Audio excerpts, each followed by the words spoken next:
The Scottish Government, and Scotland more generally, has long prided itself on the way it promotes, protects and respects human rights. And, with the government recognizing that it is during our very earliest years and even pre-birth that a large part of the pattern for our future adult life is set, children's rights are at the forefront of that. It should come as no surprise, then, that the government has committed to creating a Scotland where children's human rights are embedded in all aspects of society.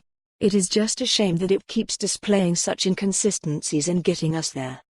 Take this year. On the one hand, the government set an example for the rest of the UK and many other countries to follow when it voted in October to take the justifiable assault defence off the statute book.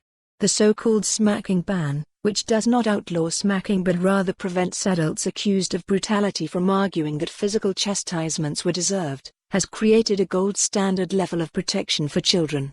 It is a law that as a nation we can be justifiably proud of. Yet on the other hand, because it had scrapped its controversial named person scheme a month prior to passing the smacking ban, the government has made it harder for the very children that legislation was designed to protect to access the justice they deserve. It's all very well to say the actions of those who abuse and assault children will not be tolerated, but if there is no one there to identify that abuse, and no joined-up system for monitoring or acting on it, it will be tolerated by default. It is an unfortunate fact of life that rights aren't there for the taking. When they are breached they have to be actively upheld.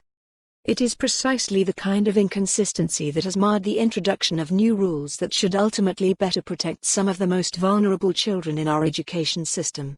Having earlier this year refused to impose a countrywide policy on the use of restraint and seclusion in schools, Education Secretary John Swinney has decided to change tack. Guidance that will apply across all 32 local authority areas is being written and, if necessary, a new law will be passed.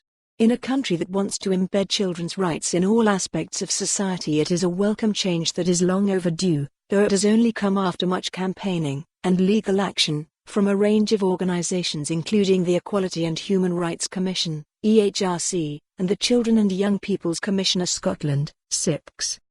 In a report issued last year, Children's Commissioner Bruce Adamson highlighted that the practice of physically restraining or segregating children as a means of controlling their behaviour is going largely unmonitored. Most individual councils have their own policies for dealing with challenging behaviour, but for more on this story, visit the news article link.